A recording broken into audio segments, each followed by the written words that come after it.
அடுத்தடுத்து சிக்கப்போகும் ராஜபக்சே குடும்பம், கோட்டபாயா உள்ளிட்டோருக்கு அழைப்பானை.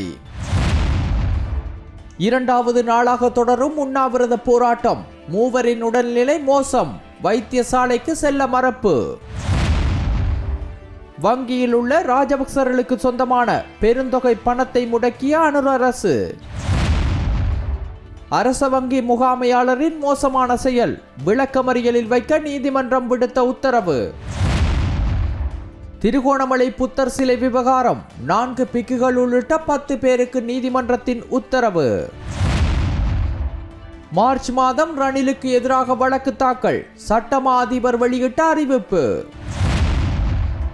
ஜாலில் இராணுவ சிப்பாய் தன்னைத்தானே சுட்டு உயிரிழப்பு, விசாரணையை ஆரம்பித்த போலீசார். பெண் போலீஸ் செய்த தவறான செயல், அதிரடியாக கைதான பின்னணி. 2022ஆம் ஆண்டு மே மாதம் 9ஆம் தேதி அன்று அறகழிய மக்கள் போராட்டத்தின் பின்னர் நாட்டின் பல பகுதிகளில் ஏற்பட்ட வன்முறைகளில் வீடுகள் தீக்கிரையாகப்பட்டதாக கூறி சட்டவிரோதமாக நஷ்ட ஈடு பெற்ற முன்னாள் அமைச்சர்கள் மற்றும் பாராளுமன்ற உறுப்பினர்களிடமிருந்து அந்த தொகையை மீளப்பெற உத்தரவிடக் கோரி அடிப்படை உரிமை மனு ஒன்று தாக்கல் செய்யப்பட்டுள்ளது. இந்த மனு தொடர்பில் பிரதிவாதிகளாக பெயரிடப்பட்டுள்ள முன்னாள் ஜனாதிபதி கோட்டபாய ராஜபக்ச உள்ளிட்ட சம்பந்தப்பட்ட தரப்பினருக்கு வழக்கு அறிவித்தல்களை அனுப்ப நடவடிக்கை எடுக்குமாறு உயர் நீதிமன்றம் மனுதாரர் தரப்பு சட்டத்தரணிகளுக்கு உத்தரவிட்டுள்ளது. அதன்படி முன்னாள் ஜனாதிபதி கோட்டபாய ராஜபக்ச, முன்னாள் பாதுகாப்பு செயலாளர் ஓய்வு பெற்ற மேஜர் ஜெனரல் கமல் குணரத்ன, முன்னாள் பொலிஸ்மா அதிபர் சி.டி. விக்ரமரத்ன, முன்னாள் கடற்படை தளபதி நிசாந்த உலகதன்ன, முன்னாள் பொதுமக்கள் பாதுகாப்பு அமைச்சர்கள் பிரசன்ன ரணதுங்க, டிரான் அலஸ் மற்றும் அமைச்சின் முன்னாள் செயலாளர் ஜகத் அல்விஸ் ஆகியோருக்கு அறிவித்தல்கள் அனுப்பப்பட வேண்டும் என நீதிமன்றம் தெரிவித்துள்ளது. இலங்கை பாடசாலை அபிவிருத்தி உத்தியோகத்தர்கள் சங்கம் முன்னெடுத்து வரும் உண்ணாவிரத போராட்டத்தின் 2வது நாளான இன்று புதன்கிழமை 3 பேரின் உடல்நிலை பாதிக்கப்பட்டுள்ளது. அபிவிருத்தி உத்தியோகத்தர்களை ஆசிரியர் சேவையில் இணைத்தல் அல்லது அவர்களின் பதவி நிலையை ஒழுங்குபடுத்தல் உள்ளிட்ட பல கோரிக்கைகளை முன்வைத்து இந்த போராட்டம் 3வது நாளாக தொடர்கிறது. இந்த நிலையில் போராட்டத்தில் ஈடுபட்டிருந்த 3 உடல்நிலை குறைவு ஏற்பட்டதை தொடர்ந்து சம்பவ இடத்திற்கு வைத்தியர்கள் மற்றும் அவசர ஆம்புலன்ஸ் வரவழைக்கப்பட்டு அவர்களுக்கு உடனடி மருத்துவ பரிசோதனைகள் மேற்கொள்ளப்பட்டன. மருத்துவ பரிசோதனைகளின் போது அவர்களில் ஒருவரின் நிலை மிகுந்த கவலைக்கிடமாக இருப்பதாக வைத்தியர்கள் தெரிவித்துள்ளனர். இதனைத் தொடர்ந்து அவரை உடனடியாக வைத்தியசாலைக்கு அனுப்ப வேண்டும் என மருத்துவர்கள் அறிவுறுத்தியுள்ளனர். எனினும் சம்பந்தப்பட்ட நபர் வைத்தியசாலைக்கு செல்ல மறுத்ததுடன் தங்களது கோரிக்கைகளுக்கு நிரந்தர தீர்வு வழங்கப்படும் வரை போராட்டத்தை தொடர்வதாக தெரிவித்ததாக கூறப்படுகிறது. இதற்கிடையில் போராட்டத்தில் ஈடுபட்டோரின்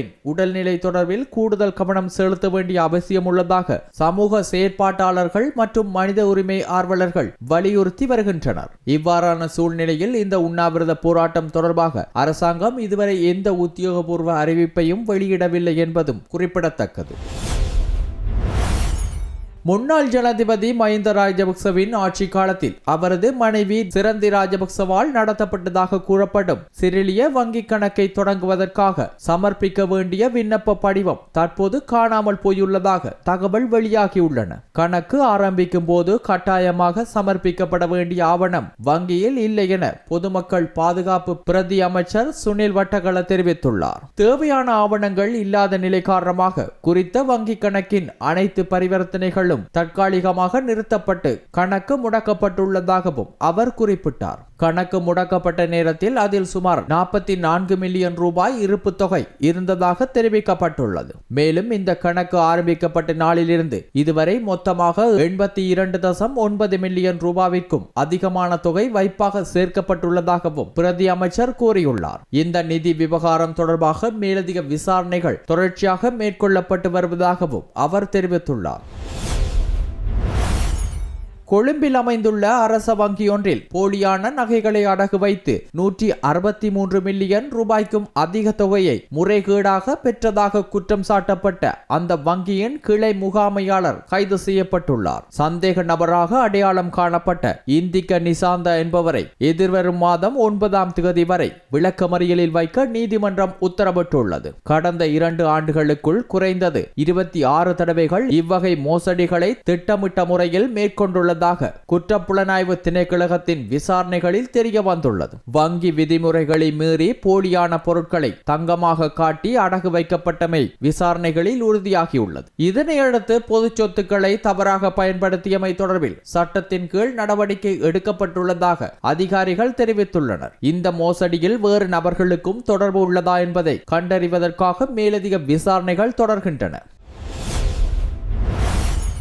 திருகோணமலை புத்தர் சிலை தொடர்பான வழக்கின் வன பழங்கொடை கசப தேரர் உள்ளிட்ட 4 பிக்குகள் மற்றும் மேலும் 6 பேர் என மொத்தமாக 10 சந்தேக நபர்களை தொடர்ந்தும் விளக்கமறியலில் வைக்க நீதிமன்றம் உத்தரவிட்டுள்ளது. இவ்வழக்கு இன்று திருகோணமலை நீதவான் நீதிமன்றில் விசாரணைக்கு எடுத்துக் கொள்ளப்பட்ட போதே நீதவான் இந்த உத்தரவை பிறப்பித்துள்ளார். அதன்படி குறித்த அனைவரும் எதிர்வரும் பிப்ரவரி மாதம் 2ஆம் தேதி வரை விளக்கமறியலில் வைக்கப்படுவதாக அறிவிக்கப்பட்டுள்ளது. இந்நிலையில் விளக்கமறியலில் உள்ள வன பழங்கொடை கசப தேரர் உள்ளிட்ட 10 பேரும் இன்று நீதிமன்றத்தில் முன்னிலைப்படுத்தப்பட்டதை அடுத்து அவர்களை தொடர்ந்தும் காவலில் வைக்க நீதிமன்றம் தீர்மானித்துள்ளது.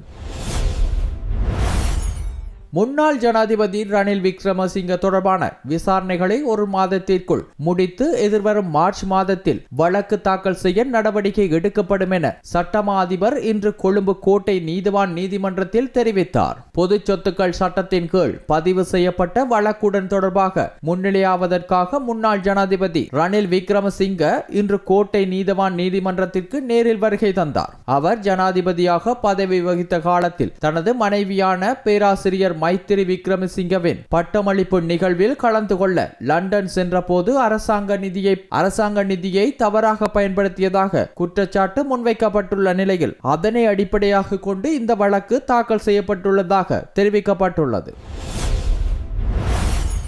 யாழ்ப்பாணம் சாவகச்சேரி பகுதியில் உள்ள தம்பு தோட்டத்தில் அமைந்துள்ள 523வது இராணுவ முகாமில் பணியாற்றும் இராணுவ வீரர் ஒருவர் தன்னைத்தானே துப்பாக்கியால் சுட்டுக் கொண்ட நிலையில் கடுமையான காயமடைந்து வைத்தியசாலையில் அனுமதிக்கப்பட்டதன் பின்னர் உயிரிழந்துள்ளதாக தெரிவிக்கப்படுகிறது. இந்த சம்பவம் இன்று காலை சுமார் 6 மணியளவில் இடம்பெற்றுள்ளதாக கூறப்படுகிறது. சம்பவத்தில் குருநாகல் மாவட்டத்தைச் சேர்ந்த 32 வயதுடைய HMWP பண்டார என்பவரே இவ்வாறு உயிரிழந்துள்ளதாக அடையாளம் காணப்பட்டுள்ளார். வயிற்று பகுதியில் தீவிர காயம் ஏற்பட்ட நிலையில் அவர் முதலில் சாவகச்சேரி ஆதார வைத்தியசாலைக்கு கொண்டு செல்லப்பட்டதுடன் பின்னர் மேலதிக சிகிச்சைக்காக யாழ் போதனா வைத்தியசாலைக்கு கொண்டு செல்லப்பட்டுள்ளார். யாழ் போதனா வைத்தியசாலையில் மேற்கொள்ளப்பட்ட சிகிச்சைகள் பலனின்றி அவர் உயிரிழந்துள்ளதாக தெரிவிக்கப்படுகிறது. துப்பாக்கிச் சூடு இடம்பெற்றதற்கான காரணம் இதுவரை தெளிவாகவில்லை என்றும் சம்பவம் தொடர்பாக விசாரணைகளை போலீசார் மேற்கொண்டு வருகின்றனர் என்றும் தெரிவிக்கப்பட்டுள்ளது.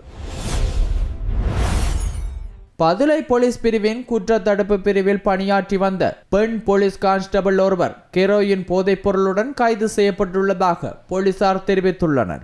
சந்தேக நபரிடமிருந்து 4 கிராம் 200 மில்லி கிராம் அளவிலான கெரோயின் கைப்பற்றப்பட்டுள்ளதாக அதிகாரிகள் கூறுகின்றனர். அம்பகஸ்தும பகுதியில் நடத்தப்பட்ட திடீர் சோதனையின் போதே அம்பகஸ்தும போலீசாரால் அவர் கைது செய்யப்பட்டுள்ளதாக தெரிவிக்கப்பட்டுள்ளது. அம்பகஸ்துவ போலீசார் தொடர்ச்சியாக மேற்கொண்டு வருகின்றனர்.